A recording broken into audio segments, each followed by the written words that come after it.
What's good, YouTube? It's jazzlovesmma here, and I am making a tier list about the most and least privileged fighters that are currently ranked in the UFC. Let's get it.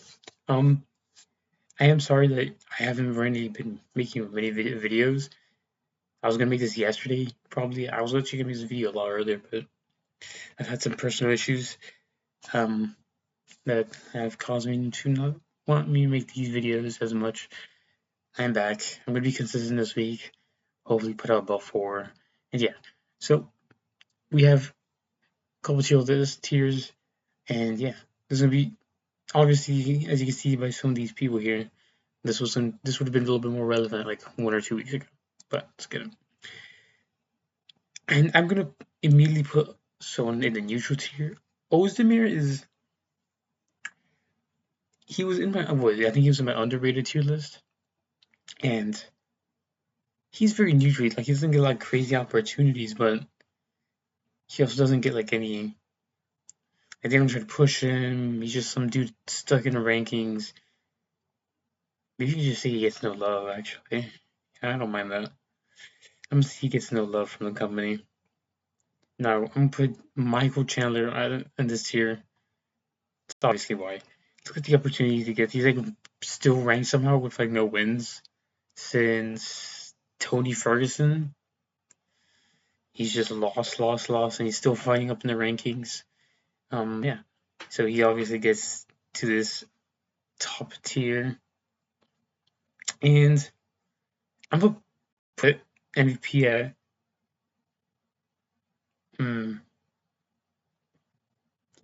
I want to put neutral, but with the way like he talks about how they're like treating it backstage, I kind of want to put him in one of these bottom tiers because the matchups they've given have been very privileged. Kevin Holland, who was ranked 15, top 15, they gave him 2 MVP in his debut. It's pretty privileged. Then they give him Ian Gary. Okay, he loses that one. Then who does he fight after that? Well, I think he can't. I think he was like ranked 15 in the middleweight division. He just gets him for no reason. Then gets Canamir, beats him, does nothing. So yeah, I'm trying to say he's neutral because it's kind of like his fault. He's not getting the opportunities that he wants. Like, yeah, he got signed Patterson, so maybe I should put him in gets no love, but he's also had some really big opportunities. So yeah. Horseman, he's getting 0 love from the company.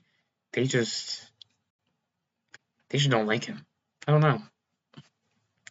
Like, Talbot gets Felipe Lima, which was a good bounce back for him, but then he immediately gets Henry Cejudo. Barcelona's to fight Cody Kerber right after his win. Ricky Simone, then Montel Jackson, who's barely top 15. So yeah, he's gonna go get no love here. The UFC just doesn't wish him. I forget it that he's old. You know, he's only putting a lot of stock into. So I'm put him in that tier. And this doesn't want to come off my screen. I'm gonna say Alex Pereira is fairly privileged.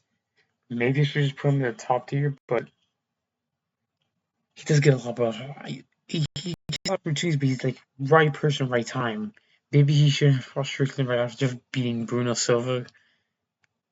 Is his name Bruno Silva? I think so. Maybe he should have gotten the title shot so quickly. Maybe he should have had to fight Goliath earlier. He got all these short notice opportunities. He's like made it with the highlights, with the chances he's taking. He's made it so where it's like it's understandable why he's pretty privileged. So I'm gonna put him in really privileged here. I'm gonna say Brendan Allen is neutral. I don't know. He gets some decent opportunities. The end with Jabazian matchmaking is kind of dumb, but I don't even think it's like the UFC privilege. I think it's just bad managing from him. So he's gonna get put in neutral tier. Kind of deserves it. I don't know what your year has done, but he's still high somehow. I made a whole rant video on this, and yeah, he deserves to be in this tier. Go check out that video if you want to hear me complain about Yair more. But if she sits around and does nothing for so long, beats an old man, sits around for nothing, loses. That is the Yair cycle. Moving on to Gon is really privileged, dude. The amount of titles he's won for no reason is a bit crazy. He's getting. I get it, there's no contest with Arsenal, so he should. But at the same time, a dude got robbed from him, and that Dana said would listen. Good, you're gonna get something. He got who? He got Almeida right after that. Is that the gift, or is it the decision they chose to give him? With read of. Yeah. Then they give him Waldo. That he fights this week, and like for your sake, you can hope he beats Waldo. If you're a Volkov fan, or if you just don't really, or you're neutral in either of them, you hope he beats Waldo so he finally gets his title shot. But even then, he may not, because he'll still have to wait for the winner of Con Pereira. And Galicia eye pokes. That's when he gets a title shot. Interim, I get it, but still. Moving on to Imavov. Imavov has had like 4 title eliminators. Still getting sidelined. Isn't getting DDP apparently this Usman. I'm gonna make a video about that on Thursday. What are we doing with Imavov? He's not fighting Brendan Allen. He beat him already. He Kyle for title eliminator. School tour 5. What else does he have to do? He chinned Izzy easier than most people did, quicker than most people did as well. So yeah, I don't know what else he has to do. He can't fight DDP. He's not fighting Usman coming up because he's fighting. He may fight DDP. He's already beaten a lot of the guys who underranked him. He's gonna fight Joe Pyfer and Philly. Maybe that's the matchmaking to get him off of a quick turnaround, but or they get Pyfer a quick turnaround. I don't know. Maybe that's what they do. Man, Jan Blachowicz, does he get no love? Because it feels like he gets no love from the decisions, but he's fought up a lot of times, even though he's been injured, and he's like, oh, losing streak. I'm gonna say neutral. Because this is more of a judge's aid, the fighter, more than the UFC. So, I'm gonna put him here. He gets a lot of opportunities, but he just loses them because of the judges. So, I'll put him in neutral tier. Yuri, man. Yuri's really privileged, I'm not gonna lie. I'm gonna say he sucks Dana toes level privilege, but I definitely think he is like really privileged. Some of the opportunities he's gotten. But they were all deserved, man. All the shots he's gotten have been deserved. So is he? Maybe the short notice one against Pereira in the rematch wasn't one, but other than that, he's deserved all his headshots. Because they've either been under circumstances. Like the Ober one, I don't really think he should have been Ober. I did. Wait, what? Like I don't think he got him for that, but Pereira moves up. There was no one else. Maybe you could have said Ank, but Yuri Oberg was just a better fight to make. How about Yuri in this tier? Diego Lopez, man. Second title shot against Volkanovski. You have to go here. Who knows if he gets just another title shot for slamming out Steve Garcia? Because with how the UFC is going, they just might do that. So I have to put Diego Lopez here. I might just put him in the top tier. But that's because they wanted him first. As we see here, Love. He's beat Arnold Allen. He's beat Aljamain Sterling. He's beat Diego Lopez already. He's beat Laurent Murphy. What else does he have to do? He's kind of in the same situation as Mav, but it seems like they actually want to make it. It's like even Volk is calling out Malzar, and nobody's really calling out Imhoff in middleweight. So yeah, I'm gonna start getting loved here,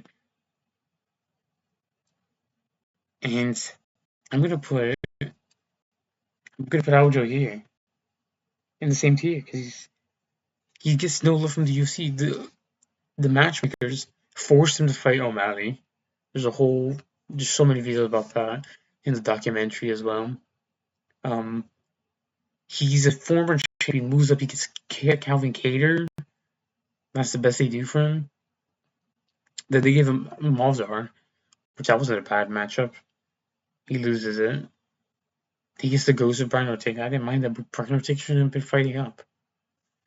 Was he fighting up? I actually think he was fighting down. That's kind of crazy looking back. I don't think he was fighting down. Maybe. But yeah, it's just some circumstances he just doesn't get love from the UFC, especially now. Or maybe I should put him in neutral. The Almighty thing was really, so I'm gonna put him here.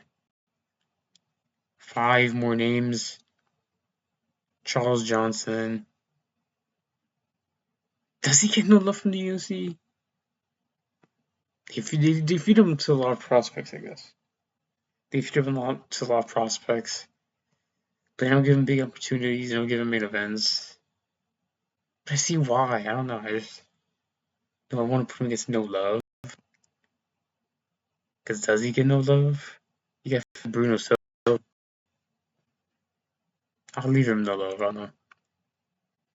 But he's just like not in the tiers. These guys. I don't know. I'll put him in neutral. Because he still gets like, these decently big matchups, even though I don't really think he deserves it. Someone who does get no love for ResDM. He's fighting unranked Tom Nolan for no reason. That just makes zero sense to me. In the Apex, both are big names. Both are well loved by the MMA community. Put them in a crowded arena. Sick feature fight on like a week fight night. It's a good prelim or pay-per-view main card opener. Or like a feature belt for a prelim card. That's really good, but they don't give him much. They give him Salikov, which was a good step up, and then they put him ranked, so there's that at least. Is Loner fairly... Dude, getting the Moreno thing puts him in fairly privileged. Same thing as Diego Lopez getting the second title shot. It's like a shot at Moreno instead of Charles Johnson. Maybe I should just put Charles Johnson down here. Yeah. I think that's how it is. Yeah, but I could also put Count on neutral. It's just Moreno, he won it, but just getting the opportunity makes you a little privileged. O'Malley. They're kind of giving him layups, to be honest. I kind of hate how this looks. They're giving a layup in Zahabi when they could have made the Corey Sandhagen match. I get why they didn't make it. Yeah. He was in talks to fight Peter Yan, apparently. That's ridiculous. They gave him a media title shot against Morocco. They gave him a title defense against Cheeto Vera. It's just awful stuff. They gave him Peter Yan for beating... Wait, who did he beat before Peter Yan? He had no contest with Pedro Munoz, and then he fought fucking Peter Yan. That's kind of crazy. So yeah, I'm gonna go with putting him in this here. Mr. Rukin, almost getting cut in a second. It feels like with what he's doing, promoting himself, he's probably gonna end up here. But after his fault, of course, but the opportunity he's gotten since pulling out against that what was I gonna say? Islam fight has the fact he's not title shot after beating Dan Hooker with the win streak he's on. Shows like he gets some privilege. Let me know if we get on the video. There are a couple people I could have added. I could have added Strickland, who I would have probably put fairly privileged. I think that's where I would have put him. The fact he's getting a title shot over Mavov, and that kind of bothers me. I could have made a whole video in Mavov. No, I think I did. I did make a video covering the Strickland and Mavov Kamsa card, and I talked about that. So yeah, if you guys would add anyone here, who would you add? Do you guys like my rankings? What would you guys change? Let me know in the comments below. Like and subscribe if you guys enjoyed this video. It's kind of low effort, but I want to put it together. Someone recommended making this video, so I made it. Yeah. Hope you guys enjoy your week. My name is jazzlovesmma. Follow me on Twitter.